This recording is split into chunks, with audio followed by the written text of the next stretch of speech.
One happy there. Mayor, the middle of year.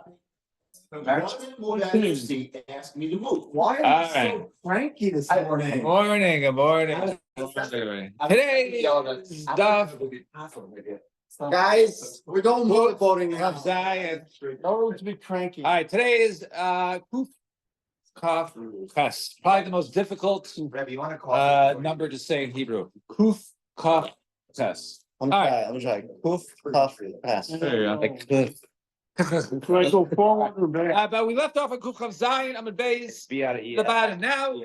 We have several halachas that were stated by, I believe, Rabbi Abba. And only one of them is nogea to us, but we will go through all 7 cases, and then at the end we'll say the halakha, and then we will all have a good day. And then just throughout the day, just remind yourself to contact Avrami tonight at 10 o'clock to make him aware. All right, so towards the bottom, Shalach, 2 lines in the bottom, Kuf Zion, on the base, and away we go. Shalach Rabbi Abba, Rabbi Yosef, Bar Chama, ha'omer l'chavero, avdi ganavta.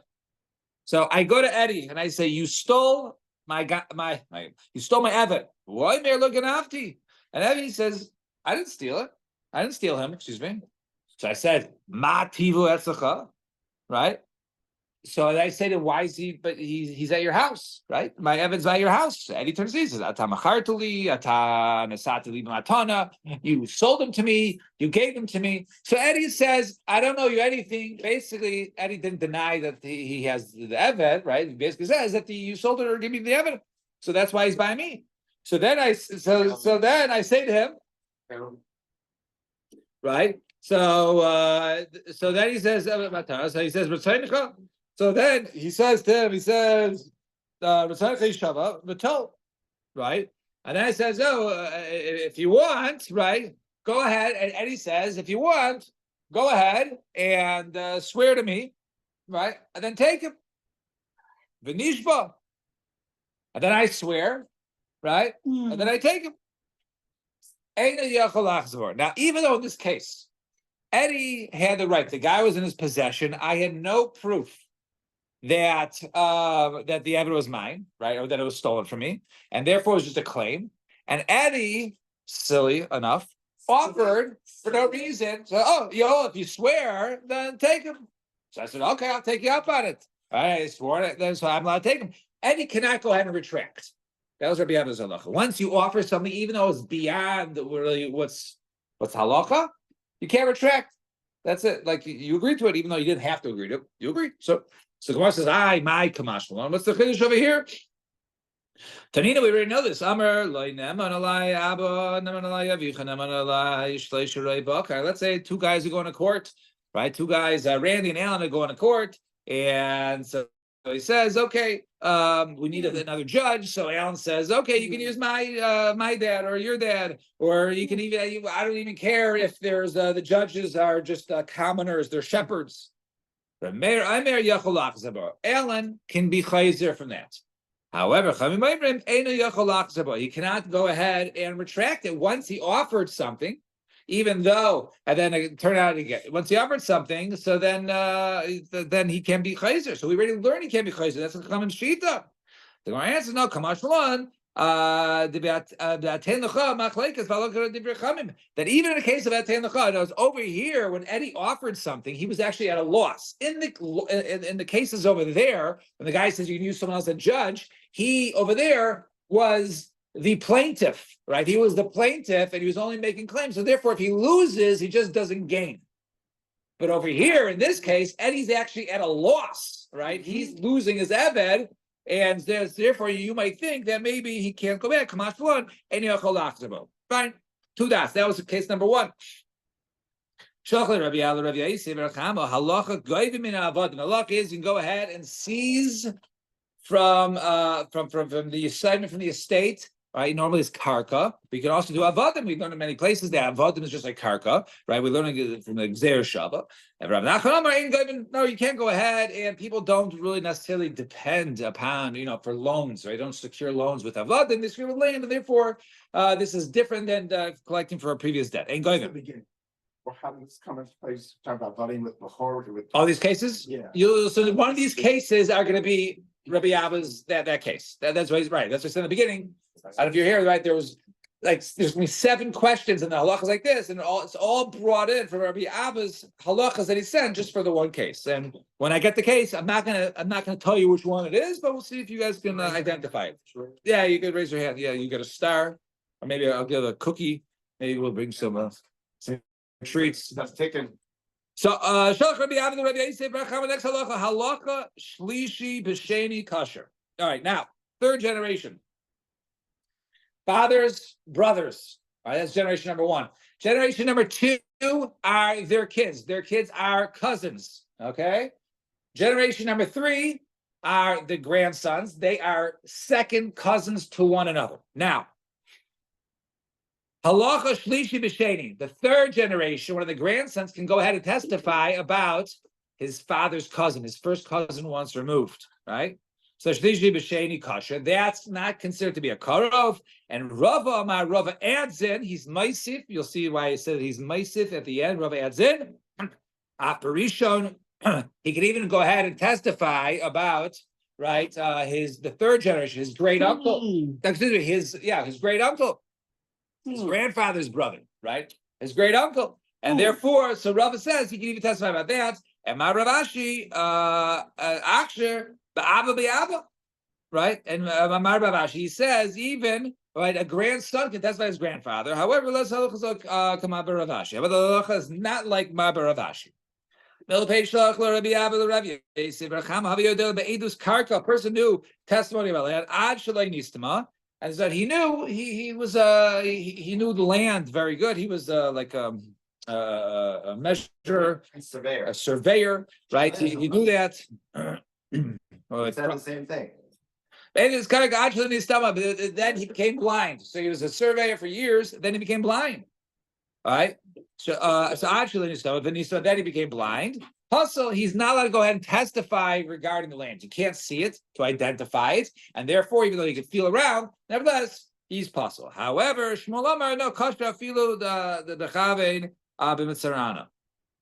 He says no. A person, what's it called? A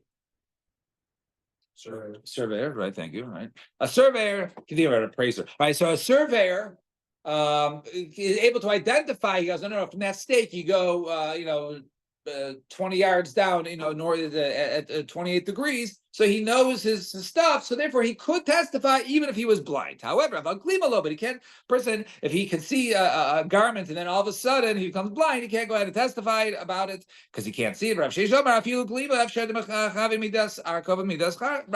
Even a garment he could because he knows the exact length and the width of it, and therefore, but just by feeling it, he could testify it. But like a coin or a signet, some sort of gold thing, then low. He cannot go ahead and testify. All the coins are basically minted the same. And no. By coin also, he can know if he deals with, let's say, a coins lot, and he was able to see, and then he became blind, but he still know that the weight of it was exact, and therefore he is not meant to be testify. However, in all this, so a person, let's say, had testimony. A person had testimony about, let's say I had testimony about Mayor's daughter, right? Or about Mayor, excuse me. And then I go ahead and marry his daughter and I become his son-in-law. Actually, and then I became his son-in-law, or a guy is Keach, or a guy is able, he's a normal person, and then all of a sudden becomes a deaf mute, right? Or Pesach when he's somewhere, he's able to see, and then he becomes blind, which is the kasha in our cases. Or let's say he's normal, then he goes crazy. He's puzzled. He cannot go ahead and testify. You cannot go ahead and testify as a blind person. Let's say a person knew testimony. Until, let's say, before the guy. So I go ahead and I knew testimony about Mayor, and then he has a daughter which nobody knows about. Her name is Veronica, right? She's legal. She's 18 years old, right? And then I marry Veronica. Then all of a sudden, so I marry Mayor's daughter Veronica. I can no longer go ahead and testify about Mayor. However, Umesa, Veronica died. I'm no longer his son-in-law, so I'm able to go ahead and now testify. A Mesa Bito, right? So, or a case of Pikech, a guy is able to testify in his charish and becomes deaf mute. The Chayim is Pikech, then he becomes able to testify again. Or Pesach, he's able to see the Nistama. Because of Venice Patach, that he'd be able to see again, or Shavu in the Shutter, or he's in New Testimony when he was normal, then he became crazy. He was in for 2 years, and then all of a sudden became better again, and he's able to testify again. Kosher, that is okay to testify because that clock if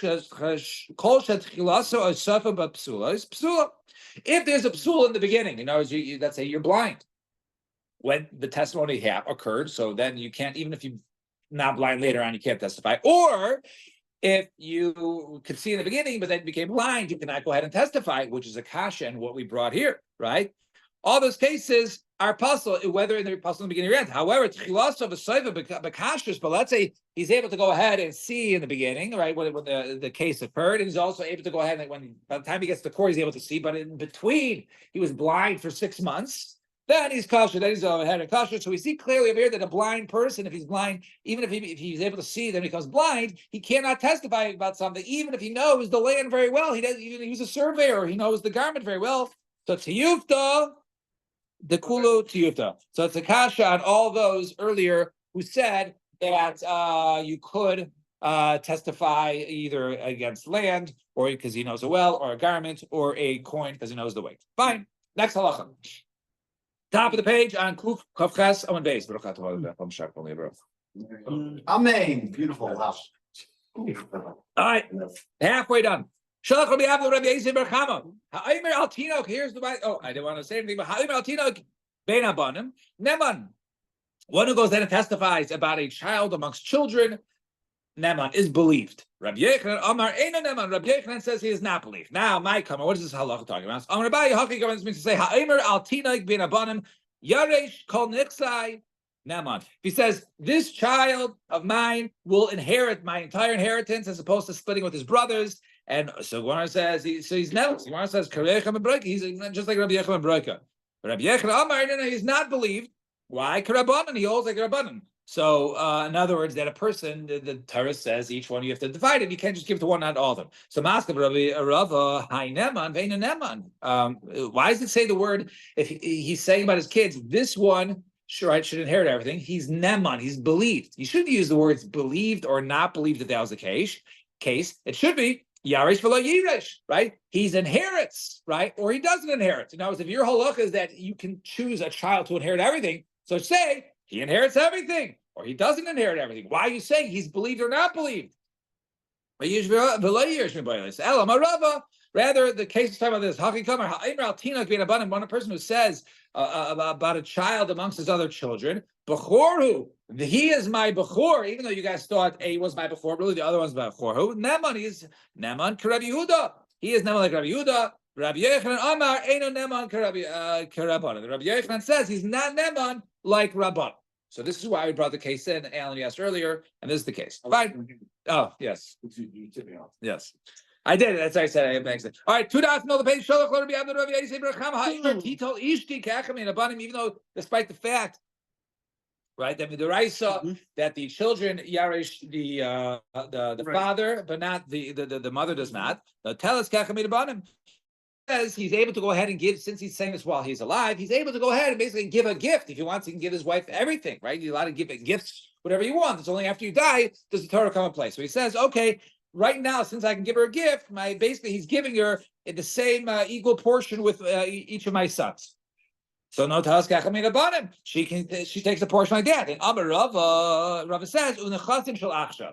It's only about nechasim now, the time of when he dies, but stuff of now. But however, if it's stuff that something he gets later on, that he can't, because that's considered to be masna al davar shalom, something that's not existing. That's however, the sons, let's say even more children are born now, or some of the other sons have died right by the time the father dies, and therefore her portion is larger. That works. In other words, because the whole point is at my time of death, you will split with my sons, whichever sons exist. So whether he has more sons or he has less sons, some die, whatever it is, then she gets an equal portion with the sons at the time of the death, but it has to do with the assets right now of when he makes the claim. So that was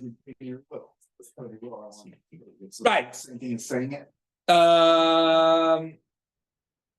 Yeah, but I mean, he's giving matana, right? He's giving matana to her. I think probably has to make a kinyan, but then he's giving matana at the time. So let's say I go ahead and I say, Avrami, you owe me money. and I say, in addition to that, and the lender says, I've not been paid anything, right? Avrami, you owe me $100. But I paid you 50. No, I only owe you 50, right? I know he admits to 100, but he says I already paid you 50, right? I paid you half. The Adim, and all of a sudden, two witnesses come along. Randy and Alan come along. They said you all got paid everything. So now, one hand I say I got paid 0. Avrami says that he paid me 50, and the witnesses said I got paid 100. Now Harez and Nishba. So now Mayor really owes me 50. He admitted he owed me 50, and I said he owes me 100. So at least he owes me 50. So he has to pay me 50, right? So I raised that. So he swears that he already paid me 50. If I only go ahead and collect 50 from if he swears on Sammy's Mother Mixes. Mother Mixes, that right? So he's Mother Mixes sign. So you go ahead. So right. So you owe me 50. So then I can collect from you. I raised it. So because we admitted, another 50, right? Because you admitted you owe me 50, right? So Harez and Nishba. So therefore he swears. Then I go ahead and so he swears me the other half. So he doesn't have to pay me the other 50, but the 50 that he admitted to owing me, I only can collect from the chasim that have been a stuff that he still owns. But let's say he sold other stuff. Loan. I cannot go ahead and accept it and says, hey, the loan document was before your sale. Why? Because those buyers, right, can say, right? We heard Alan and Randy testify that Avrami paid you all back the $100. So that's why we bought his land, because we never thought the land would be taken away. So therefore, they can say, hey, we relied on the witnesses, and therefore you can't go ahead and take it with Shabbatim. Go ahead and take the 50 from Bnei Chayim. The Afilu Rabbi Kiva, Del Meishiv Aveda. Even according to Rabbi Kiva, in the case of the person's Meishiv Aveda. Now, what's the case over there?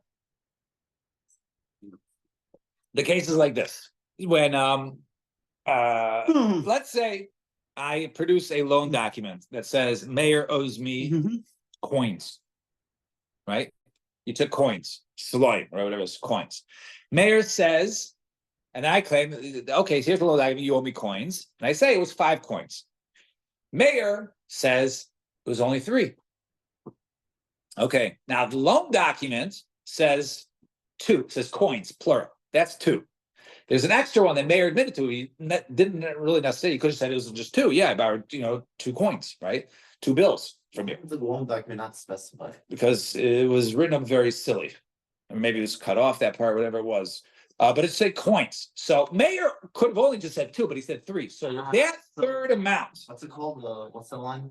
What's the Hebrew word for that? Like mother mixes, or so my colleague is over there. So according to Rabbi Kiva, Rabbi Kiva, Meishiv Aveda. That's Meishiv Aveda. That's returning a lost object. Now, as a person returns a lost object, he's not really held accountable. I'm doing something nice. You can't make me swear. I'm doing.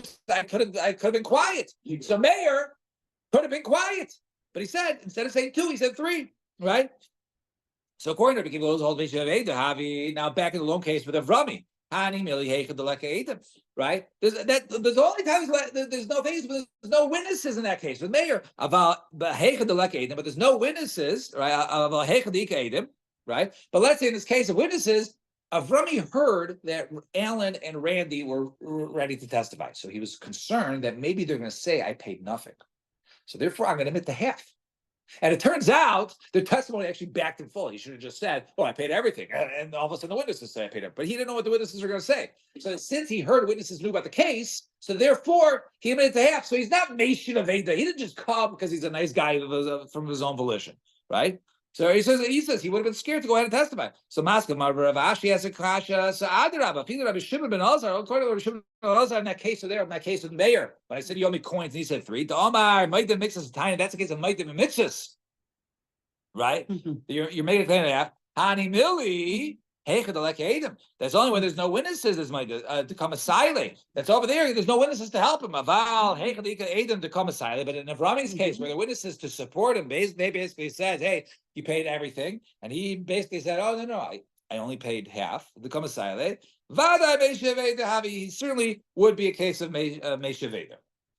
And Darish Marzutra Mishmei Rav Shimi Barashi Hilchas Halacha B'Chol Hanishmaitza to the Shalach Le Rabbi Avil Rabbi Yosef Bar Chama. All the halachas over here follow Rabbi Avil to Rabbi Yosef. They were sent to Rabbi Yosef Bar Chama. So Amar Le Ravinu Rav Ashi to Rabbi Yochanan Mai. What about the case of Rabbi Yochanan? We had a case of Rabbi Yochanan. So now we sort of like going back where Rabbi Yochanan, if I can find him.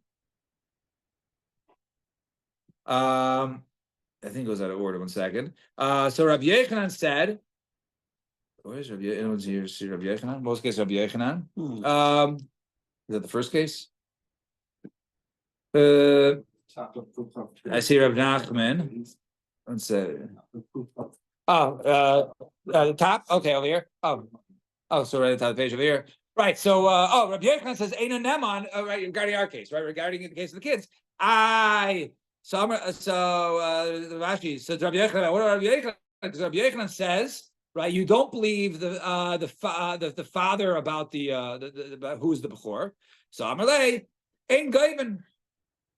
Right, law. Right. No, it should say you do not. Right. It's ain't goyven. No. I think this is the other Rabbi Yochanan. This was has to do with the avadim. Right, collected from avadim as if their land. So ain't goyven. And so to Rav Nachman, and so to the case of Rav Nachman, that we say the halacha that he said that really what he says you do not collect from avodim as opposed to you do, and therefore the halachas all concur with him. So that's the case. Why did you say the halachas concur Rabbi Abba? It has to exclude something. So the Rava, if it's excluding Rava, we said over there that Rava said that not only can you go ahead and testify about your first cousin once from, if you could also go ahead and testify about your great uncle. So that's Maisifu. That's just adding Alex Halacha. He's not arguing over there. He's just adding Alex Halacha. In addition, the Marbar Ravashi says Maisifu. And the Marbar Ravashi, and if the whole thing to tell the Halacha is because of Marbar Ravashi, also, last Halacha Ravashi, the Halacha is not like him in that case. Right, and that was the case that you can. Now, the third case which says you can go ahead and testify your grandfather. You cannot go ahead and testify by your grandfather. Ila fukim in the shul of Sheshu of Papa, and if it was like the others who said basically that a blind person can go ahead and testify. Right, we already asked a kasha on those. So ella la fukim mid Rabbi Yochanan. Rather, to go ahead and exclude Rabbi Yochanan, who says that a person can go ahead and identify his firstborn. So therefore, to teach in that case, to exclude that case, which is on the top of the previous one, but that was the case over there, where Rabbi Yochanan says, Eino Neman, a person actually is Neman. So that's one reason why I say the Lachas Rabbi Abba. And also, that means Kafta, the Mabar Ravashi. Also, to tell you, not like the Kasha on Mabar Ravashi, when he brought the other scenario, in other words, when Marbar Ravashi brought the question from when he says it should have said Yiresh and what's it called, inherit. It shouldn't have said Neman and Ein Neman. It was rather talking about the case of actually a Bechor. And therefore, not like that. And we say that the case is talking about a Bechor. He's able to identify a Bechor. And the law is that one can go ahead and identify who the Bechor is. And it was not talking about a case of having your wife inherit with the kids. I will stop here at the 2 dots. Shkech, everybody. Tomorrow we'll see it as Hashem after that.